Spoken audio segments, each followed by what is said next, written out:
ఓం శ్రీ గురుభ్యో నమ. కార్తీక పురాణము 1వ అధ్యాయము. కార్తీక మహత్యమును గురించి జనకుడు ప్రశ్నించుట. శ్రీమద్ అఖిలాండకోటి బ్రహ్మాండమందలి ఆర్యవర్తమందు నైవిషారణ్యములో శౌనకాది మహామునులతోనొక ఆశ్రమము నిర్మించుకొని సకల పురాణములు పుణ్యచరిత్రలు వారికి వినిపించుచు సూత మహాముని కాలము గడుపుచుండెను. ఒకనాడు శౌనకాది మునులు గురుతుల్యుడగు సూతునిగాంచి, ఆర్య, తమ వలన అనేక పురాణేతిహాసములు వేదాంగముల రహస్యములు సంగ్రహముగా గ్రహించినారము. కార్తీక మాస మహత్యమును కూడా వివరించి దాని ఫలమును తెలుపగోరుచుంటిరిగాన తమరా వ్రతమును వివరించవలసినదిగా అని కోరిరి. అంతనా సూతమహర్షి, ఓ మునిపుంగవులారా, ఒకప్పుడు ఇదే కోరికను నారదుడు సృష్టికర్తయగు బ్రహ్మను కోరుకోగా బ్రహ్మదేవుడు అతనికి విష్ణుమూర్తి, లక్ష్మీదేవికి, సాంబశివుడు, పార్వతీదేవికి తెలియజేసిన విధముగా నా గాథను వివరించెను. అట్టి పురాణ కథను మీకు తెలియజేయుదును.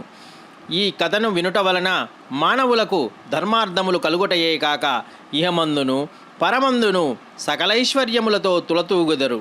కావున శ్రద్ధగా నాలకింపుడని ఈ విధముగా చెప్పసాగెను. పూర్వము ఒక దినమున పార్వతీ పరమేశ్వరులు గగనమమ్మున విహరించుచుండగా పార్వతీదేవి, ప్రాణేశ్వర, సకల ఐశ్వర్యములు కలుగజేయునట్టిది, సకల మానవులు వర్ణభేదములు లేక ఆచరించదగినది, శాస్త్ర సమ్మతమైనది, సూర్యచంద్రులున్నంత వరకు నాచరింపబడేది యగు వ్రతమును వివరింపమని కోరెను. అంతట మహేశుడు మందమహాసమునరించి, దేవి, నీవు అడుగుచున్న వ్రతము స్కాందపురాణమున చెప్పబడియున్నది. దానినిప్పుడు వశిష్ఠ మహాముని మిథిలాధీశుడగు జనక మహారాజునకు వివరించబోవుచున్నాడు. చూడు, మా మిథిలానగరము వైపు అని మిథిలానగరము వైపుగా చూపించెను.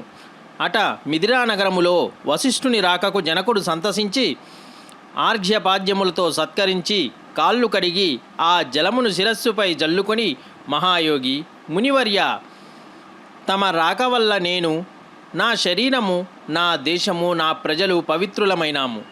తమ పాదధూళిచే నా దేహము పవిత్రమైనది. తమ రికటెల వచ్చతితో సెలవొంక వేడుకొనెను. అందులకు వశిష్ఠుడు, జనక మహారాజా, నేనొక మహాయజ్ఞము చేయతలపెట్టి తిని దానికి కావలసిన అర్ధబలము అంగబలము నిన్నడిగి క్రతువు ప్రారంభింతునని నిశ్చయించి ఇటు వచ్చి తిని అని పలుకగా, జనకుడు, మునిచంద్రమా, అటులనే ఇత్తును స్వీకరింపుడు. కానీ చిరకాలము నుండి నాకొక సందేహము కలదు. తమ బోటి దైవజ్ఞులను అడిగి సంశయము తీర్చుకోదలచి తిని నా అదృష్టము కొలది ఈ అవకాశము దొరికినది. గురురత్న, సంవత్సరములో గల మాసములలో కార్తీక మాసమే ఏలనంత పవిత్రమైనది. ఆ కార్తీక మాసము గొప్పతనమేమి అను సంశయమును నాకు చాలా కాలము నుండి ఉన్నది. కావును తాము కార్తీక మహత్యమును గురించి వివరించవలసినది అని ప్రార్థించెను. వశిష్ఠ మహాముని చిరునవ్వు నవ్వి, రాజా, తప్పక నీ సంశయము తీర్చగలను. నే చెప్పబోవు వ్రతకథ సకల మానవులను ఆచరించదగినదిగా, సకల పాపహరమైనదిగా అయి ఉన్నది. ఈ కార్తీక మాసము హరిహర స్వరూపము. ఈ మాసమంతయును ఈ వ్రతము యొక్క ఫలితముండును. చెప్పదలనదిగాను వినుటకు కూడా నాకు ఆనందమైనది. అంతయేగాక వినినంత మాత్రముననే ఎట్టి నరక బాధలు లేక ఇహమునందు పరమునందు సౌఖ్యమును పొందగలరు. నీబోటి సజ్జనులు ఈ కథను గురించి అడిగి తెలుసుకొనుట ఉత్తమమైనది. శ్రద్ధగా ఆలపింపు అని ఇట్లు చెప్పసాగెను. ఓ మిథిలీశ్వర, జనక మహారాజా, ఏ మానవుడైనను ఏ వయసు వాడైనను ఉచ్చ నీచ అనే భేదము లేక కార్తీక మాసములో సూర్యభగవానుడు తులారాశి యందుండగా వేకోజామున రేచి కాలకృత్యములు తీర్చుకొని స్నానమాచరించి దాన ధర్మములను దేవతా పూజలను చేయుచునో దాని వలన ఆ గణిత పుణ్యఫలము లభించును. కార్తీక మాస ప్రారంభము నుండి ఇట్లు చేయుచు విష్ణు సహస్రనామార్చన మహాలింగార్చన ఆచరించుచుండవలెను. ముందుగా కార్తీక మాసమును అధిదేవతయగు దామోదరుడికి నమస్కరించి, ఓ దామోదరా, నేను చేయు కార్తీక వ్రతమునకు ఎట్టి ఆటకములు రానీయక నన్ను కాపాడుము అని ధ్యానించి వ్రతమును ప్రారంభించవలెను. కార్తీక స్నాన విధానము.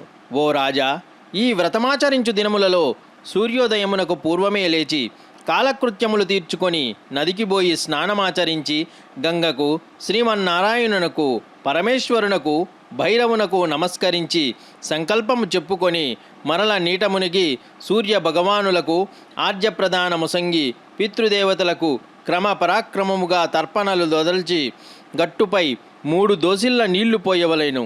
ఈ కార్తీక మాసములో పుణ్యనదులైన గంగా, గోదావరి, కృష్ణ, కావేరి, తుంగభద్ర, యమున మున్నగు నదులలో ఏ ఒక్క నదిలోనైనను స్నానమాచరించిన ఎడల గొప్ప ఫలితము కలుగును.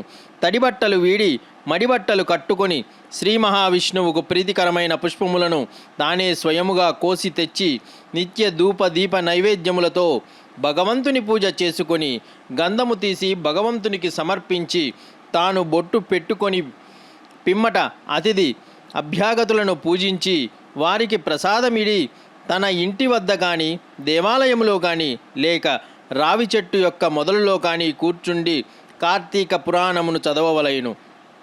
ఆ సాయంకాలము సంధ్యావందనం అనుసరించి శివాలయమందు కానీ విష్ణు ఆలయమందు కానీ లేక తులసికోట వద్ద కానీ దీపారాధన చేసి శక్తిని బట్టి నైవేద్యము తయారు చేయించి స్వామికి సమర్పించి అందరికీ పంచిపెట్టి తర్వాత తాను భుజింపవలెను. మరునాడు మృష్టాన్నముతో భూతతృప్తి చేయవలయును.